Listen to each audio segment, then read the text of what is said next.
Average ഒരു 4 acre 5 acre 3 ഏക്കറൊക്കെ ഭൂമി ഉണ്ട്. അല്ലേ? ആദ്യമായി എനിക്ക് ആകർഷകമായി തോന്നിയത് നിങ്ങൾ ഒരു വാട്ടർഷെഡ് മാസ്റ്റർ പ്ലാൻ ഉണ്ടാക്കി അതിൻ്റെ അടിസ്ഥാനത്തിൽ പല പരിപാടികളും ചെയ്തു പോകുന്നു എന്നുള്ളതുകൊണ്ടാണ്. ഇപ്പോൾ കൃഷിയുടെ കാര്യത്തിൽ മിക്കതും ഈ തോട്ടവിളകളാണ് അല്ലേ? സ്പൈസസ് ആണ് കൂടുതലായിട്ട് പഞ്ചായത്തിൽ ഉൽപ്പാദിപ്പിക്കുന്നത്. കുരുമുളകായിരുന്നു നേരത്തെ ഏറ്റവും കൂടുതൽ ഉൽപ്പാദിപ്പിച്ചു വന്നിരുന്നത്. ഇപ്പം കുരുമുളകുണ്ട്, ജാതിയുണ്ട്, ഗ്രാമ്പുണ്ട്, അതുപോലെ തന്നെ റബ്ബർ കൃഷിയുണ്ട്, തെങ്ങ് കൃഷിയുണ്ട്, പച്ചക്കറികളുണ്ട്, കിഴങ്ങ് വർഗ്ഗങ്ങളുടെ കൃഷിയുണ്ട്. അങ്ങനെ എല്ലാ കൃഷികളും ഇതിലിപ്പോൾ ഈ ഉൽപാദനക്ഷമത നോക്കുമ്പോൾ മറ്റ് ജില്ലകളോ അല്ലെങ്കിൽ മറ്റ് പ്രദേശങ്ങളോ ആയിട്ട് നോക്കുമ്പോൾ എങ്ങനെ നല്ല ഉൽപാദനക്ഷമതയാണോ അവിടുത്തെ കൃഷി വിളകൾക്ക്? കുരുമുളകിൻ്റെ കാര്യത്തിലൊക്കെ ഇപ്പോൾ കുറേ കുറവുണ്ടായിട്ടുണ്ട്. നേരത്തെയൊക്കെ വളരെ ഉയർന്ന ഉൽപാദനക്ഷമത ഉണ്ടായിരുന്നു. ഇപ്പം കാലാവസ്ഥയിൽ ഉണ്ടായിട്ടുള്ള ചെറിയ വ്യതിയാനങ്ങളൊക്കെ കുരുമുളകിൻ്റെ ഉൽപാദനത്തിൽ കുറേ കുറവുകൾ ഉണ്ടാക്കിയിട്ടുണ്ട്. ഈ മഴവെള്ളത്തിൻ്റെ കാര്യം പറഞ്ഞു, മഴവെള്ള സംരംഭത്തിൻ്റെ കാര്യം, ഇത് പുതുതായിട്ട് തുടങ്ങിയതാണോ അതോ വളരെ കുറച്ച് കാലമായിട്ട് ചെയ്തുകൊണ്ടിരിക്കുന്നതാണോ എന്നുള്ള? അല്ല, അത് പുതിയതായിട്ട് തുടങ്ങിയ സംരംഭങ്ങളാണ്. ആദ്യമായിട്ട് ആലോചിക്കുകയാണല്ലേ? ഈ സ്കൂളിൽ കുട്ടികൾക്കുള്ള ഉച്ചഭക്ഷണം, പേരന്റ് ടീച്ചർ അസോസിയേഷൻ, അവരുടെ പഠന നിലവാരം, ഇതിനെക്കുറിച്ച് വല്ലതൊക്കെ SSIയിൽ നമ്മൾ പദ്ധതിയിൽ 3,45,000 രൂപ ഫണ്ട് വകയിരുത്തിയിട്ടുണ്ട് ഉച്ചഭക്ഷണം കൊടുക്കുന്നത്. അത് പഞ്ചായത്ത് വഴിയാണോ ഉപയോഗിക്കുന്നത്? പഞ്ചായത്ത് വഴിയാണ്. അതുപോലെ തന്നെ ഉച്ചഭക്ഷണത്തിന് എന്താ കൊടുക്കുക നിങ്ങൾ? ഉച്ചഭക്ഷണത്തിന് പയറും കഞ്ഞിയാണ് കൊടുക്കുന്നത്. പയറും കഞ്ഞിയും? അതിലപ്പുറം കൊടുക്കാനുള്ള ശേഷിയില്ല. ഇത്രയും നല്ലൊരു കാർഷിക പഞ്ചായത്തായിട്ട് നിങ്ങൾ അതിൽ കാണിച്ചു. നിങ്ങൾ വാഴക്കൊല ഉണ്ടാക്കുന്നു, നിങ്ങൾ പച്ചക്കറി ഉണ്ടാക്കുന്നു, പയറ് നല്ല ഫ്രഷ് പയർ ഉണ്ടാക്കുന്നു. നമ്മുടെ എല്ലാം വിൽക്കാനുള്ളതോ അല്ലേ? അല്ല, വിൽക്കാം. അത് പഞ്ചായത്തിന് വാങ്ങിയിട്ട് അതിലൊരു ഭാഗം സ്കൂളുകൾക്ക് കൊടുക്കാം. ആലോചിക്കാം. നമ്മൾ അംഗൻവാടിയിലൊക്കെ പാലെല്ലാം കൊടുക്കുന്നുണ്ട്. അംഗൻവാടി പാല് പഞ്ചായത്ത് കൊടുക്കുന്നുണ്ട്. ഈ വാത്തിക്കുടി എന്ന പേര് തന്നെ ആദിവാസി മൂപ്പന്റെ പേരിൽ നിന്നാണ് വന്നു എന്ന് പറഞ്ഞത് മന്നാന്മാരുടെ ഒരു ചരിത്രം പറഞ്ഞു. നിങ്ങളുടെ പഞ്ചായത്തിലെ SCP TSP ഘടക പദ്ധതിയുടെ കാര്യങ്ങളിലൊന്നും അതിന്റെ കണക്കുകളൊന്നും തന്നിട്ടില്ല. ആദിവാസികൾക്ക് വേണ്ടി പ്രത്യേകിച്ച് എന്തെങ്കിലും പദ്ധതികൾ പഞ്ചായത്തിലുണ്ടോ? ആദിവാസികൾക്ക് എല്ലാവർക്കും അവരുടെ ഭൗതിക സൗകര്യങ്ങൾ വർദ്ധിപ്പിക്കുന്നതിന് വീട് കൊടുക്കുക, വീട്ടുപകരണങ്ങൾ നൽകുക, അതുപോലെ തന്നെ അവർക്ക് പഠനത്തിന് ആവശ്യമായിട്ടുള്ള സൗകര്യങ്ങൾ ചെയ്തു കൊടുക്കുക, ഇതെല്ലാം ചെയ്യുന്നുണ്ട്. SC ST വിദ്യാർത്ഥികൾക്ക് നമുക്ക് PSC പരീക്ഷ എഴുതി ജയിക്കുന്ന കുട്ടികൾ വളരെ കുറവായിരുന്നു. അതുകൊണ്ട് PSC പരീക്ഷ എഴുതുന്നതിന് വേണ്ടി പ്രത്യേക 3 മാസത്തെ പ്രത്യേക പരിശീലനം കൊടുക്കുന്നതിന് പ്രോജക്റ്റ് വെച്ച് ഇപ്പോൾ നമ്മൾ നടത്തിക്കൊണ്ടിരിക്കുകയാണ്. എത്ര കുട്ടികളുണ്ട്? അതുപോലെ തന്നെ ഡ്രൈവിംഗ് പരിശീലനം ഇപ്പോൾ 50 കുട്ടികൾ ഇപ്പോൾ പഠിക്കുന്നുണ്ട് ട്രെയിനിങ്ങിനാണ്. അതുപോലെ ഡ്രൈവിംഗ് പരിശീലനം. ജോലി കിട്ടിയ കുട്ടികളുടെ എണ്ണം എത്രയുണ്ടോ? ജോലി എങ്ങനെ? നിങ്ങളുടെ ട്രെയിനിങ് ഒക്കെ കഴിഞ്ഞിട്ട് കൊടുത്തുകൊണ്ടിരിക്കുന്നുള്ളൂ. ഈ കുടുംബശ്രീയിലെ ഒരുപാട് പേര് സ്വയം തൊഴിൽ സംരംഭകരായി മാറിയെന്ന് പറഞ്ഞെങ്കിലും നിങ്ങൾ തന്ന റിപ്പോർട്ട് അനുസരിച്ചിട്ട് 4658 പേരിൽ 53 പേര് സ്വയം തൊഴിൽ തുടങ്ങിയതായിട്ട് കാണുന്നുള്ളൂ. പറഞ്ഞത് എടുത്തിരിക്കുന്ന കണക്ക് ശരിയല്ല. 125 കുടുംബശ്രീകൾ തന്നെ മുയൽ കൃഷി നടത്തുന്നുണ്ട്. 125 കുടുംബശ്രീകൾ തന്നെ. പിന്നെ 2 സംഘങ്ങള് കൊക്കോ സംസ്കരണം നടത്തുന്നുണ്ട്. അതുപോലെ തന്നെ എത്ര പേര് ഇത്തരത്തിൽ സ്വയം തൊഴിൽ ചെയ്യുന്നവരായിട്ടുണ്ടാവും? ഇപ്പൊ കൊക്കോ സംസ്കരണം നടത്തുന്നതാണെങ്കിൽ ഒരു കുടുംബശ്രീയിലെ 10 അംഗങ്ങൾ അടങ്ങുന്ന അംഗങ്ങളാണ് നടത്തുന്നത്. എല്ലാത്തിലും കൂടി 53-ൽ കൂടുതൽ ഉണ്ടാകും എന്നാണ് പറയുന്നത്. അതോടൊപ്പം തന്നെ പാട്ടകൃഷി, അല്പെങ്കിലും തരിശു ഭൂമി ഉണ്ടെങ്കിൽ അത് ഏറ്റെടുത്തിട്ട് കുടുംബശ്രീ കൃഷി ചെയ്യുന്നുണ്ട്. അങ്ങനെ എത്ര ഹെക്ടർ? ഒരു 50% കുടുംബശ്രീ അംഗങ്ങളെങ്കിലും ഏതെങ്കിലും സംരംഭങ്ങളുമായി ബന്ധപ്പെട്ട 50% എന്നൊക്കെ ഇങ്ങനെ നമ്മൾ വളരെ ഒഴുക്കൻ കണക്കുകളാണ് പറയുന്നത്. നമ്മൾ ഫോം ഫില്ല് ചെയ്യുന്ന സമയത്ത് 125 കുടുംബശ്രീ മുയൽ കൃഷി നടത്തുന്നു. മറ്റൊന്ന് എനിക്ക് അറിയാൻ വേണ്ടി ചോദിക്കുകയാണ്. നീർത്തട വികസന മാസ്റ്റർ പ്ലാൻ തയ്യാറാക്കിയിട്ടുണ്ട്, വളരെ നല്ല കാര്യമാണ്. എങ്ങനെയാണ് തയ്യാറാക്കിയത്? ആരാണ് ചെയ്തത്? അത് ഞങ്ങൾ പഞ്ചായത്തിൽ ഒരു പഞ്ചായത്ത് അടിസ്ഥാനത്തിൽ ഒരു നീർത്തട മാസ്റ്റർ പ്ലാൻ തയ്യാറാക്കുന്നതിന് യോഗം വിളിച്ചു ചേർത്തു. പ്രധാനപ്പെട്ട കൃഷിക്കാര്, അതുപോലെ തന്നെ വിവിധ രംഗങ്ങൾ, കുടുംബശ്രീയിൽ പ്രവർത്തിക്കുന്നവർ, മറ്റു വൈദഗ്ധ്യമുള്ളവർ, അധ്യാപകർ, അങ്ങനെ എല്ലാ എഞ്ചിനീയർമാർ, അവരെല്ലാം വിളിച്ചു ചേർത്തതിന് ശേഷം പഞ്ചായത്തിൻ്റെ മുഴുവൻ മേഖലകളിലും പര്യടനം നടത്തി. അതുപോലെ തന്നെ 6 നീർത്തടങ്ങൾ, പ്രധാനപ്പെട്ട നീർത്തടങ്ങൾ 6 കണ്ടെത്തി. ആ 6 അതിർത്തികൾ നിശ്ചയിച്ചു. അതിർത്തികൾക്കുള്ളിൽ വളരെ വിപുലമായിട്ടുള്ള സർവേ നടത്തി. ആ സർവേയുടെയും കൂടെ അടിസ്ഥാനത്തിൽ ഒരു വികസന സെമിനാർ വിളിച്ചു ചേർത്തു. ആ സെമിനാറിൽ വെച്ച് വന്ന നിർദ്ദേശങ്ങൾ കൂടി ഉൾക്കൊള്ളിച്ച് പിന്നെ അതിൻ്റെ ഗ്രാമസഭകൾ നടത്തി.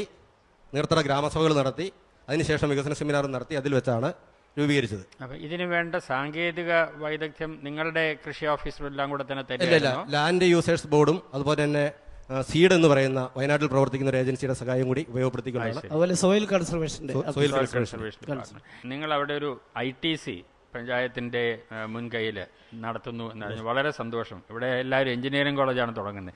ITC തുടങ്ങിയത് വളരെ നല്ല കാര്യമാണ്. എന്തെല്ലാം ട്രേഡാണ് അവിടെ പഠിപ്പിക്കുന്നത്? അവിടെ അലുമിനിയം ഫാബ്രിക്കേഷന്, അതുപോലെ തന്നെ കമ്പ്യൂട്ടർ പരിശീലനം. കൃഷി ഒരു വിഷയമല്ല? കൃഷി ഇതൊരു വിഷയം എടുത്തിട്ടില്ല. ഹെൽത്ത് ഇൻസ്പെക്ടർ കോഴ്സ് ഉണ്ട്.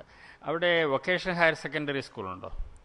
ഇല്ല ഹയർ സെക്കൻഡറി സ്കൂളുകളേ ഉള്ളൂ. 4 ഹയർ അതെ. സെക്കൻഡറി അവിടെ എന്താ വൊക്കേഷണൽ ഹയർ സെക്കൻഡറി തുടങ്ങാത്തത്? നിങ്ങൾക്ക് അതല്ലേ കൂടുതൽ ആവശ്യം? അവിടുന്ന് പാസ്സാവുന്നവരൊക്കെ കോളേജിൽ പോകാൻ ആണ് ഉദ്ദേശിക്കുന്നത്, അതോ അത് കഴിഞ്ഞ് മറ്റെന്തെങ്കിലും തൊഴിലേർപ്പെടാൻ ഉദ്ദേശിക്കുകയാണോ? അവിടെ തന്നെ കോളേജിൽ പോകുന്നുണ്ട്, പുറത്തേക്ക് മറ്റേ സാങ്കേതിക വിദ്യാഭ്യാസത്തിന് പോകുന്നുണ്ട്. അല്ല, എല്ലാവരും കോളേജിൽ പോകണം എന്നുള്ളതാണോ നിങ്ങളുടെ ആഗ്രഹം? അതോ കുറെ പേരെങ്കിലും കൃഷി മുതലായ തൊഴിലുകളിൽ വരണം എന്നാണ് ആഗ്രഹിക്കുന്നത്. അടുത്ത നിങ്ങൾ ഒരു വൊക്കേഷണൽ ഹയർ സെക്കൻഡറി തുടങ്ങാനാണ് ആഗ്രഹിക്കേണ്ടത്. അതിനുവേണ്ട ശ്രമം പഞ്ചായത്തിന്റെ ഇനീഷ്യേറ്റീവ് നടത്തണം. വാത്തിക്കുടി പഞ്ചായത്തിൽ നിന്ന് കേരളത്തിലേക്ക് നൽകുന്നത് ഏതാണ്ട് 12 കോടി രൂപയുടെ പാലും 14 കോടി രൂപയുടെ പച്ചക്കറിയുമാണെന്നാണ് നിങ്ങൾ പറഞ്ഞത്. അതിന് നിങ്ങളെ ഞാൻ ആദ്യം അഭിനന്ദിക്കുന്നു. ഇല്ല, VFCK മാത്രം 40 കോടി രൂപയുടെ പച്ചക്കറി നൽകിയിട്ടുണ്ട്. അതിന്റെ കണക്കുകൾ അപ്പം നിങ്ങൾ ആദ്യം പറഞ്ഞ കണക്കുകൾ റിവ്യൂ ചെയ്യണം. നിങ്ങൾ ജില്ലയിൽ 17 VFCKയുടെ മാർക്കറ്റുകളാണ് ഉള്ളത്. അതിൽ 4 എണ്ണം വാത്തിക്കുടി ഗ്രാമപഞ്ചായത്തിലാണ്. കഴിഞ്ഞ വർഷം 26 അല്ല, നിങ്ങൾ പറഞ്ഞ അതുപോലെ തിരുത്തുകയാണെങ്കിൽ കേരളത്തിലെ എല്ലാ പഞ്ചായത്തിൽ നിന്നുള്ള ആളുകൾ വാത്തിക്കുടി പഞ്ചായത്തിൽ വന്ന് നിങ്ങൾ എങ്ങനെയാണ് ഇത് ഉൽപ്പാദിപ്പിക്കുന്നതെന്നും വിൽക്കുന്നതെന്നും പഠിക്കേണ്ട ഒരു കേന്ദ്രമാക്കി ഇതിനെ മാറ്റണമെന്നാണ് എൻ്റെ അഭിപ്രായം. ഞങ്ങൾ സ്വാഗതം ചെയ്യുകയാണ്. എനിക്കത് രണ്ടാമത്തെ കാര്യം, നിങ്ങൾ ഇത്രയും നേട്ടങ്ങൾ ഉണ്ടാക്കുമ്പോൾ നിങ്ങൾ തരുന്ന കണക്കുകൾ വളരെ മോശമാണ്. നിങ്ങളുടെ പ്ലാൻ ഫണ്ടിൻ്റെ 75% നിങ്ങൾ ചിലവാക്കിയിട്ടുള്ളൂ. 75% ചിലവാക്കാത്ത ഒരു വലിയ തെറ്റാണ്. പാല് കൃഷിക്കാർക്ക് നിങ്ങൾ സബ്സിഡി കൊടുക്കുന്നു എന്ന് പറഞ്ഞു, കാലിത്തീറ്റയ്ക്ക്. അത് എത്ര സബ്സിഡിയാണ് കൊടുക്കുന്നത് കാലിത്തീറ്റയ്ക്ക്? അത് അളക്കുന്ന പാലിന്റെ അളവിന്റെ അടിസ്ഥാനത്തിൽ വേനൽക്കാല ഇൻസെന്റീവ് എന്നുള്ള നിലയിലാണ്. അപ്പോൾ നിങ്ങൾ വേനൽക്കാലത്ത് മാത്രമേ കൊടുക്കുള്ളൂ, വർഷം മുഴുവനും കൊടുക്കില്ല? വർഷം മുഴുവൻ കൊടുക്കുന്നില്ല. പറയാം. അപ്പോൾ വേനൽക്കാലത്ത് എത്ര മാസം കൊടുക്കും? 3 മാസക്കാലം. 3 മാസം 1 കിലോയ്ക്ക് എത്ര കൊടുക്കും? 1 കിലോയ്ക്ക് എത്ര സബ്സിഡി കൊടുക്കും? 4 ലക്ഷം രൂപയാണ്. ഞാൻ ചോദിക്കുന്നതിന് ദയവായിട്ട് ഉത്തരം വരാം. 1 കിലോ കാലിത്തീറ്റയ്ക്ക് 12 രൂപയാണ് വില, അല്ലേ? അതിന്റെ 10% നമ്മൾ സബ്സിഡി കൊടുക്കും. അപ്പോൾ നിങ്ങൾ എത്ര 2 രൂപ കൊടുക്കുമോ? അതെ അതെ. 8 അണയിൽ കൂടുതൽ കൊടുക്കാൻ സാധിക്കുമോ? 50 പൈസ കൂടുതൽ കൊടുക്കാൻ സാധിക്കുമോ? സർക്കാർ 50 പൈസയിലേ കൊടുക്കുന്നുള്ളൂ. ഇവർ കൊടുക്കുന്നത് 10% ആണെങ്കിൽ 1 രൂപ 20 പൈസ 50 പൈസയല്ലേ ഗവൺമെന്റ് കൊടുക്കുന്നുള്ളൂ? 3 മാസത്തേക്കല്ലേ കൊടുക്കുന്നുള്ളൂ. അപ്പം ഞാൻ പറയുന്നത് ഈ മേഖല ഇത് നിങ്ങളൊരു വലിയ ദൗർബല്യമാണ്. പശുവിന് നമ്മൾ കാലിത്തീറ്റ സബ്സിഡി കൊടുക്കുകയാണെങ്കിൽ അത് അവർ തരുന്ന അളക്കുന്ന പാലുമായിട്ടുള്ള ഒരു മൂല്യം കണക്കാക്കിയിട്ടാണെങ്കിൽ ഈ സബ്സിഡി പോരാ. കുറഞ്ഞത് 1 കിലോഗ്രാമിൻ്റെ പുറത്ത് ഒരു 3 രൂപയുടെ സബ്സിഡിയെങ്കിലും കൊടുക്കണം. നിങ്ങളുടെ ഈ ഉൽപ്പാദനക്ഷമത എത്രയാണ്? ഒരു പശുവിൻ്റെ ശരാശരി പാല് എത്രയാണ്? ശരാശരി 4 ലിറ്ററിനും 5 ലിറ്ററിൻ്റെ ഇടയ്ക്ക് വരുള്ളൂ. അവിടെയാണ് നിങ്ങളുടെ ദൗർബല്യം. അതെങ്ങനെയെങ്കിലും 7 ഇപ്പോഴത്തെ സംസ്ഥാനത്തെ നിലവാരം. നിങ്ങളതിൽ വളരെ താഴ്ചയാണ്. നിങ്ങളത് വർദ്ധിപ്പിച്ചെടുക്കുന്നതിനുള്ള പരിശ്രമങ്ങൾ നടത്തണം. ആദിവാസികളെ പറ്റി അദ്ദേഹം ഒന്നും പറഞ്ഞില്ല. ആദിവാസികളുടെ പേരിലാണല്ലോ നിങ്ങളുടെ പഞ്ചായത്ത്. അവർക്ക് വേണ്ടി എന്തൊക്കെ ചെയ്യുന്നു? വീട് വെച്ച് കൊടുക്കുന്നു എന്ന് പറഞ്ഞു. ബാക്കി അവരുടെ തനതായിട്ടുള്ള സംസ്കാരം നിലനിർത്തുന്നതിന് വേണ്ടി ഞങ്ങൾ ഫണ്ട് വകയിരുത്താറുണ്ട്. എന്താണ് അവരുടെ ആദിവാസി കൂത്തെന്ന് പറയുന്ന കലാരൂപമൊക്കെ പ്രകടിപ്പിക്കുന്ന അവർക്ക് കുറേ പൈസയൊക്കെ ചിലവ് വരും. അപ്പോൾ ആ പൈസയൊക്കെ നമ്മൾ അവരിൽ നിന്ന് ചില വൗച്ചറും കാര്യങ്ങളൊക്കെ മേടിച്ചിട്ട് നമ്മൾ കൊടുത്തിട്ടാണ് ഞങ്ങൾ കൂടെ പങ്കെടുത്താണ് ആദിവാസി കൂത്ത് അത് നിലനിർത്താറുള്ളത്. അതുപോലെ തന്നെ അവരുടെ കുട്ടികൾക്ക് വിദ്യാഭ്യാസത്തിന് വേണ്ടി നമ്മൾ പഠന ഉപകരണങ്ങൾ വാങ്ങിക്കൊടുക്കുക, ഇങ്ങനെ പരമാവധി ആ കാര്യങ്ങളിൽ സഹായിക്കുന്നുണ്ട്. ഇവർ കൃഷിക്കാരുടെ ഇടയിൽ തന്നെ താമസിക്കുന്ന ആദിവാസികളാണ്. അല്ലാതെ അവരൊരു ഊര് അല്ലെങ്കിൽ എന്നുള്ള നിലയിൽ അവർ സെപ്പറേറ്റ് മാത്രമായിട്ട് താമസിക്കുന്നില്ല. അപ്പം നാട്ടുകാരോടൊപ്പം തന്നെ ജീവിക്കുന്നു എന്നുള്ളത് കൊണ്ട് അവർ കഴിഞ്ഞ കാലങ്ങളിലായിട്ട് ഒട്ടേറെ വളർച്ച പ്രാപിച്ചിട്ടുണ്ട് എന്നുള്ളതാണ് വസ്തുത. മടി ആദിവാസി സ്ത്രീകളുടെ ഇടയിൽ നടത്തിയ സർവേയില്ലേ അവിടെ ഈ മെൻസസ് വരുന്ന സമയത്ത് ഇവരെ വീട്ടിൽ കിടത്തില്ല, അപ്പോൾ അവരെ വെളിയിൽ പറമ്പിലേക്കായിരുന്നു. അറിയാം. അപ്പോൾ അത് ഞങ്ങൾ അതിനകത്തൊരു സർവേ നടത്തിയപ്പോൾ ഇവർ വർഷങ്ങളായിട്ട് ഈ കോൺട്രാസെപ്റ്റീവ് പിൽസ് കഴിക്കുന്നവരുണ്ട്. എന്താണ് കോൺട്രാസെപ്റ്റീവ് പിൽസ് കഴിക്കുന്നവരുണ്ട്. അതായത് ഇത് വരാതിരിക്കാൻ വേണ്ടി വർഷങ്ങളായിട്ട് കഴിച്ചുകൊണ്ടിരിക്കുക, ഇത് വരാതിരിക്കാൻ. അപ്പം വീട്ടിൽ നിന്ന് വെളിയിൽ കിടക്കണ്ടല്ലോ. അപ്പോൾ അങ്ങനെ ഈ ടീനേജ് ആയിട്ടുള്ള അവർക്ക് ഞങ്ങൾ അഡോളസെന്റ് ക്ലാസ് കൊടുക്കാറുണ്ട്. ടീനേജ് ക്ലിനിക്കൊക്കെ ആദിവാസികളിൽ തന്നെ വീട്ടിലുള്ള പെൺകുട്ടികൾക്ക് മാത്രം ആൺകുട്ടികൾക്ക് മാത്രമായിട്ട് ഹോസ്പിറ്റലിലെ JPHമാർ വെച്ച് സെപ്പറേറ്റ്. അതെ, അവർക്ക് എങ്ങനെ കിട്ടുന്നു, ആര് കൊടുക്കുന്നു അവർക്ക്? അത് അവര് ഏതെങ്കിലും മെഡിക്കൽ സ്റ്റോറിൽ നിന്ന് പറഞ്ഞു മേടിക്കുന്ന, അവര് പോയി ചോദിച്ചു വാങ്ങുന്നു.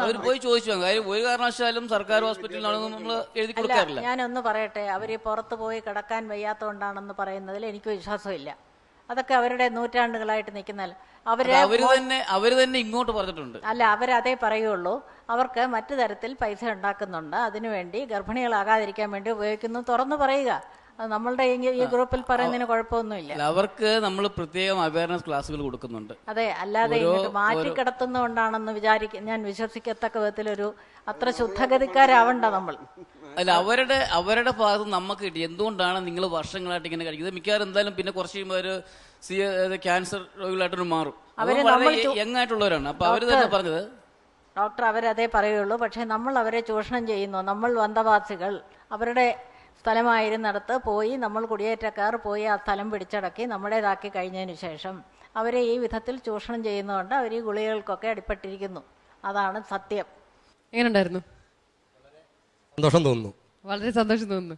ജഡ്ജസ് പറഞ്ഞ കാര്യങ്ങളല്ലേ ഇനിയിപ്പം ഇത്രയും വിദഗ്ധരായവരുടെ ആയിട്ട് ഈ ആശയങ്ങൾ പങ്കുവെക്കാൻ കഴിഞ്ഞതിലും അവർ തന്ന നിർദ്ദേശങ്ങൾ, ഒട്ടേറെ നിർദ്ദേശങ്ങൾ നൽകിയിട്ടുണ്ട്. ഭാവിയിലെ പ്രവർത്തനത്തിന് അതെല്ലാം വളരെയേറെ പ്രചോദനം ചെയ്യുമെന്ന് കരുതുകയാണ്. അതോടൊപ്പം തന്നെ മറ്റൊട്ടേറെ പഞ്ചായത്തിൻ്റെ മാതൃകകൾ നമ്മൾ സ്വീകരിക്കുന്നതിന് ഈ പരിപാടി കാണുന്നുണ്ട്. നമ്മൾ നടപ്പാക്കുന്ന ഈ പരിപാടിയിൽ നിന്ന് എന്തെങ്കിലുമൊക്കെ സ്വീകരിക്കാനുണ്ടെങ്കിൽ മറ്റു പഞ്ചായത്തുകളും അത് സ്വീകരിക്കണം എന്നാണ് ഈ പരിപാടിയോട് പ്രതികരിക്കുവാനുള്ളത്. മാർക്സിലേക്ക് കിടക്കാൻ 15-ൽ 10.5. 15-ൽ 10.5. 10-ൽ 8.5. 10-ൽ 8. വാത്തിക്കുടി പഞ്ചായത്തിന് 60-ൽ 45.5 മാർക്സാണ് ലഭിച്ചിരിക്കുന്നത്. സന്തോഷമായി. നിങ്ങൾ ഇവരുടെ പദ്ധതികളോട് യോജിക്കുന്നുണ്ടെങ്കിൽ തീർച്ചയായും ഇവർക്ക് SMS അയക്കുക. SMS അയക്കേണ്ട format GKE space VTKD space 10-ൽ നിങ്ങൾ നൽകുന്ന മാർക്സ് 537252 എന്ന നമ്പറിലേക്ക് അയക്കുക. കക്കൂസ് വൃത്തിയാക്കുന്ന പണി ജോലിക്കാരെ ഏൽപ്പിക്കാതെ ഞങ്ങൾ തന്നെ ചെയ്തു പോന്നു. ഇത് കുട്ടികൾക്ക് നല്ല പരിശീലനമായി. എന്റെ പുത്രന്മാരിൽ ആർക്കും തന്നെ തോട്ടിപ്പണിയോട് വെറുപ്പില്ല. മഹാത്മാഗാന്ധിയുടെ ആത്മകഥയിലെ വരികളാണിവ. ഏത് ജോലിയും ചെയ്യാനുള്ള സന്നദ്ധത ഒരാളുടെ ഔന്നത്യത്തെയാണ് വെളിവാക്കുന്നത്. NREGA ഒരു തൊഴിലുറപ്പ് നിയമം മാത്രമല്ല, മറിച്ച് തൊഴിലിനെക്കുറിച്ചുള്ള സാംസ്കാരികമായ കാഴ്ചപ്പാട് കൂടിയാണ്. ഗ്രീൻ കേരള എക്സ്പ്രസിന്റെ ഇന്നത്തെ അധ്യായം പൂർണ്ണമാകുന്നു. ഏവർക്കും നന്ദി, നമസ്കാരം.